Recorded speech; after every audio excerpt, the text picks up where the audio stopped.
Good morning, evening, day or night, kind and not so kind ladies and gentlemen who quest or troll the wonderful land of YouTube.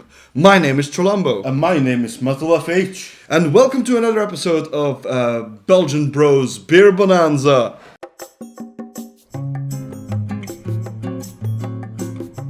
Yes, we finally settled on a name. And it's because we're brothers, we're from Belgium. And well, it's on Monday, just like Burger Bonanza, so that's why we also put the word Bonanza in there. And beer. Yeah, and beer, because it's about beer, obviously. Yeah, did we really need to point out the word beer and why it's in the title? I don't think that's necessary. Okay, I know there's stupid people out there, but I don't think they watch our... Well, never mind. So today we'll be talking about the Gulden Draak Brewmaster edition. So it's basically what it would say, like the name would translate to Gilded Dragon, because of the dragon, I would say, what is it called in English? Like the thing that's on the top of the roof that just like shows you the general wind direction and stuff. I look up the Dutch word, it says weathercock. Weathercock, that's basically, it's kind of like a weathercock, it's on top of the castle. Is it seriously what they call that, a weathercock? So well, anyway, this beer is rooted in Ghent, which is also a student town. So there's also a lot of beer consumption there anyway, so well, they needed to have their own beer. It also says the name Jeff Versele on it, I think, which is one of the brewers. It has like an autograph, you can see that. So he's probably the brewmaster that they're talking about in this instance. Because we couldn't find too much information on this edition of the beer. Did you already mention before that it wasn't the regular Gulden Draak? I said that it was the Brewmaster edition. Of 2017? Yeah, 2017. Oops. Because there are different ones? Yeah, obviously. So it's basically a bit of a tradition to have the Brewmaster's edition, but this one is the 2017 one. And let's say it says something on the back as well. Gulden Draak Brewmaster has been matured in whiskey barrels and has a unique fine taste that you never experienced before. It also says at the front, aged in whiskey barrels. Yeah, so one of the uniqueness to the flavor comes from the fact that it's been aged in whiskey barrels. But it's been bottled in April 2017. I saw that on the front as well. And as you can see behind us, there's a bottle of the regular Gulden Draak, which you can always get. So that's a beer. Well, over here anyway. Yeah, it's probably imported someplace if they import Belgian. If there's something near you that imports Belgian beers, you could potentially find that. I've seen people in America talking about it, so I know that you can get it in some states, some places, I guess, some cities, who knows. Yeah, you can see if you can find this. This will be harder to find because it's a limited edition. I don't know how many of them have been made and how many have been made for export. Let's decapsulate this bitch. Also, it has a 10.5% alcohol. Yeah. Percentage. Which is actually the same as the regular Gulden Draak. So, ooh, can you smell something? No. It smells really strong. Oh. Well, it has vanished quite a bit. Like there was a really strong scent at the beginning, but it has kind of.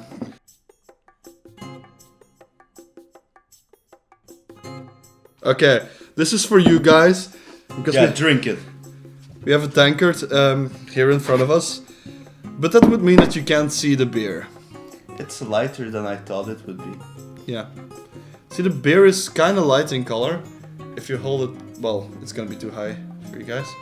If you hold it more into the light, you can see it's pretty bright. It has a bit of a darker blonde tinge, but it still is definitely a blondish color. You can definitely smell like... a bit of the woodiness to it, like potentially from the barrels, and definite alcohol smell. There's a bit of a fruitiness to it, but not too much. It's more of a strongish beer rather than a soft.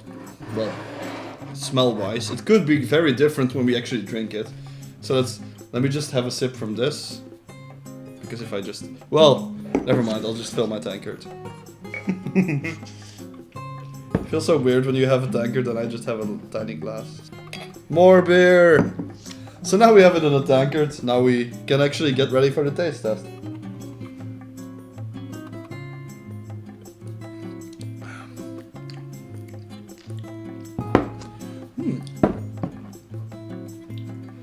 It's soft and creamy.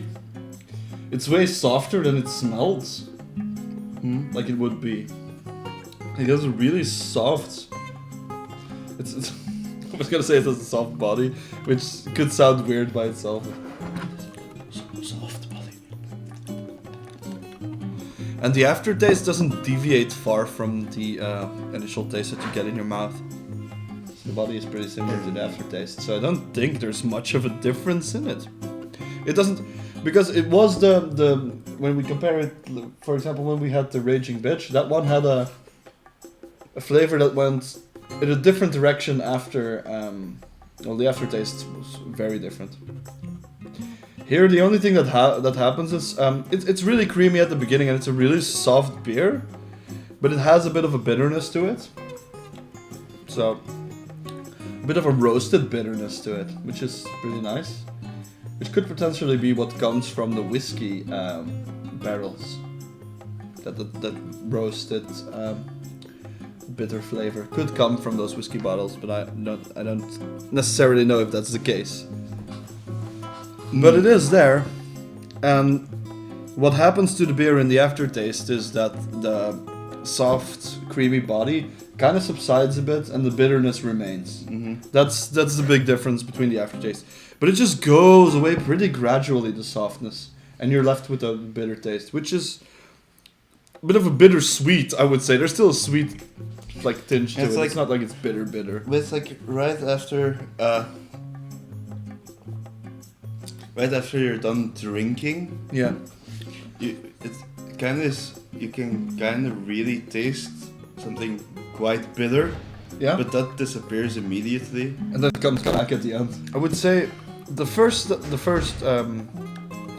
sip we took was definitely started out softer. This time there was more bitterness to it. The second sip. See, that's why you don't really judge a beer on one sip, because it changes if you take more sips. Some beer has sediment in it. Sediment? Yeah, like little clumps of still hops and stuff in there. That grosses me out a lot. Yeah, I don't have a problem with that, but that means that if you take that last sip with the sediment in it, the flavor could be different from what you've been having. It's... yeah, if you want to have a consistent taste all throughout the glass, that's like sediment is not something you want. It's kind of like pulp. But this beer is really clear by itself, so there's no sediment, we can say that definitely. So it's kind of like pulp. It's kind of like pulp and like orange juice. Yeah, that's somewhat of a comparison. Because you can also taste that. But yeah, this beer has more of a bitterness to it than you would have expected at the beginning. But it has a soft flavor as well. When it comes to pairing itself, like pairing it with food, this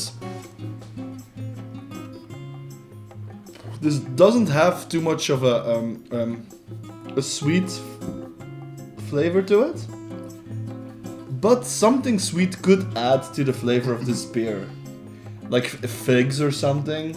Or yeah, you don't like figs, but what could also be a good thing to eat is like a really... Don't say the F word just like that, shit. You stupid fig. No, so another thing that could really go well with this is like a really strong cheese. Like strong, creamy, older cheese that has ripened a bit.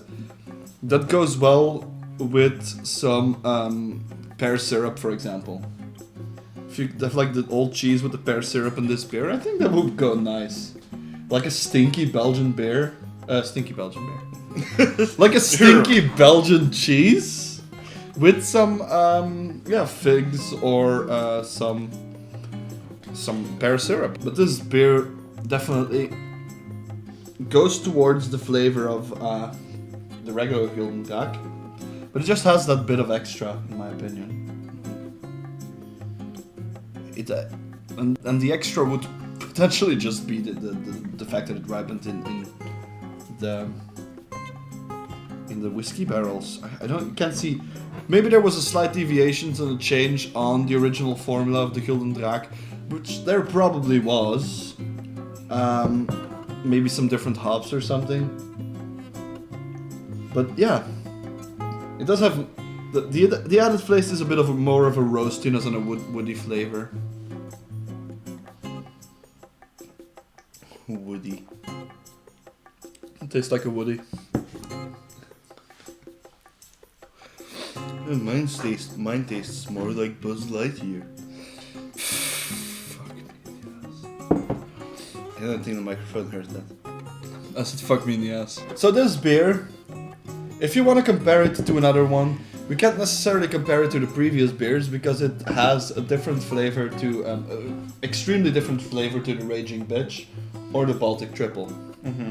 It has more of a flavor, even though it's a bit of a darker blonde beer, it has more of a flavor of a pretty dark beer. I guess. Yeah, it has that. I haven't drunk too many dark beers, so. But does it taste like anything you've ever had for another beer? Possibly. Well, yeah, okay. Well, it definitely has its own flavor. So the thing that it says, like, there is something familiar in it, but yeah, there is familiarness to. Well, it's beer. yeah. So it still tastes like beer, but what they said they would deliver on a unique taste that you've never experienced before. It kind of goes that route, but I think it's going the route of some of the darker beers. Like, I think it's more comparable to a Rochefort, for example, Rochefort 10. But that has a bit of a more of a. It's similar-ish, but it has more of a caramel and fruity flavor to it. This is more of a like creamy softness with that bitter tinge. So I would say this is also a good barbecue beer. It would go good with something with ribs and barbecue sauce and stuff, for example, as well. Yeah. For some reason, I now had to think of honey glazed something. Yeah. See, that's what would be good, like honey glazed ribs or something. Because this beer doesn't have too much sweetness, like I said before. So anything that has that needs that tanginess that you can get from whiskey and that you have in this beer, probably because of the whiskey barrels that it ripened on. Yeah. Anything that could use that tanginess, but that also is sweet, would pair nicely with this beer. So, yeah, that just makes this a very versatile beer to drink with a lot of different stuff. There's only one thing left for us to actually do. Obviously finish our beer and tell you if we recommend the beer or not. Now, I would say if you can find it, I wouldn't necessarily immediately recommend this beer, like as a starting point. If you never had a Gulden Draak before, for example, I would just recommend just getting that one first or something. I have never had a Gulden Draak before. Well, that's... You could have warned me. I didn't know it was gonna be similar, like that in the What's same gonna happen to me now? No, well, you can obviously, if you can't find the Gulden Draak and you're going to find this, you can definitely pick it up and try it. But it's gonna kind of warp your perspective on the original beer itself a bit, because it is different enough to actually obviously warrant the label of the fact that it's a Brewmaster's edition and a limited edition. So it is not like, oh, well, yeah, there's a slight difference in beer. It's different enough, but it does have a flavor that is in the same vein. So I think it's a good beer. I'm gonna have to say that my favorite beer on the show is still the Raging Bitch. I feel like we started off too strong on this. Yeah, I think we started off too strong on this list. But we haven't had something that was mediocre or bad. Well, the Baltic Triple went more to the mediocre side, yeah, because it was nothing basically bad. Yeah. It was basically like you could, 3 videos, nothing bad yet. No. Maybe, except for maybe the videos themselves, I don't know. We still have to get you a Shima triple at one point so you can... well, you're probably not gonna remember the Baltic triple that much, but you may potentially remember if you like this one more or not. So, because, like I said in that video, the Shima triple is basically... has a similar taste to the Baltic triple, but I like it better. I prefer it, yeah. It has more of that citrusy flavor to it. Why do we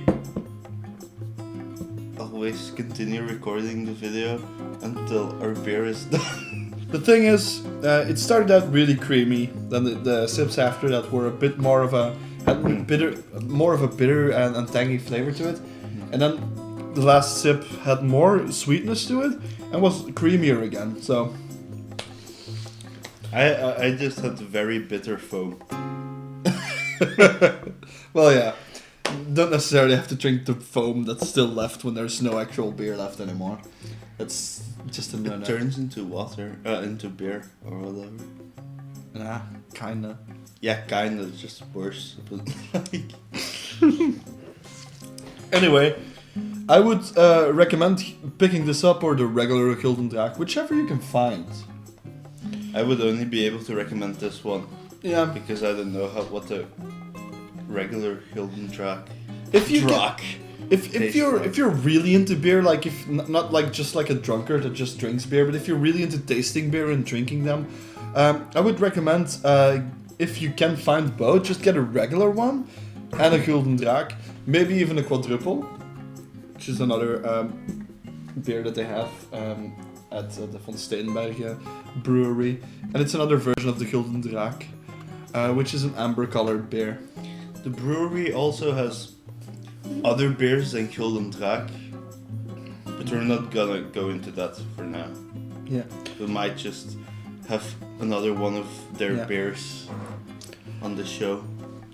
I don't necessarily know if I, like, obviously it's been a while since I had the Gulden Draak, but I don't necessarily know if I recommend this one over the regular Gulden Draak when it comes to flavor, because I think the regular Gulden Draak had a bit more of a creaminess and a bit more of a sweet flavor to it.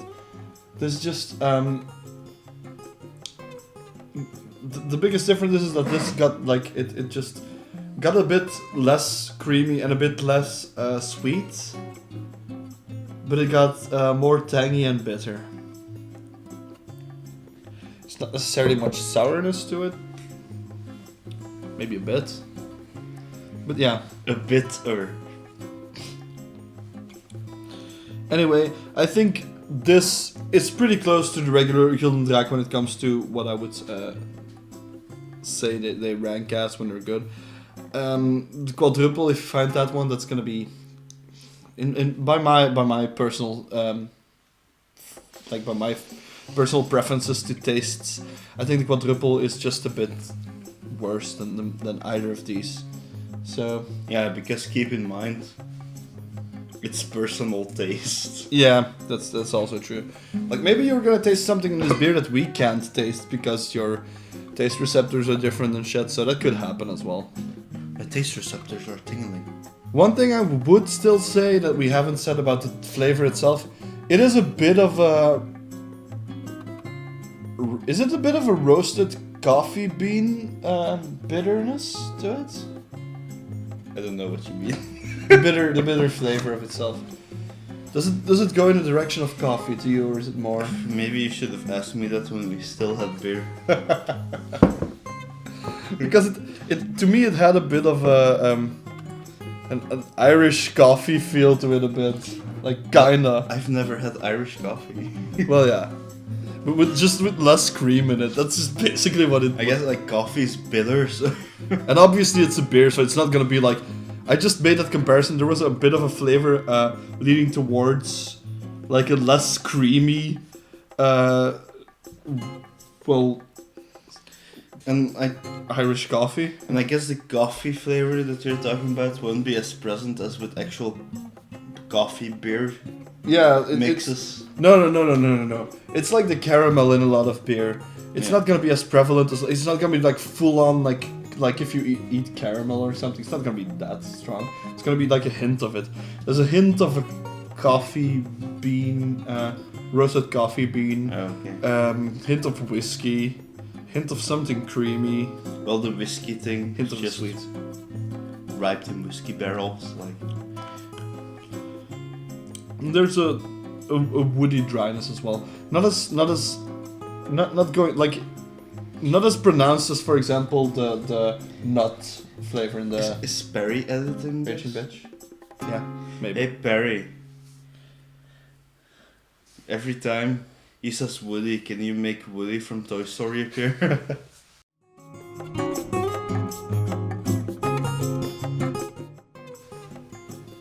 Okay, I think that concludes our review of this beer. I think we've said enough about it. Yeah.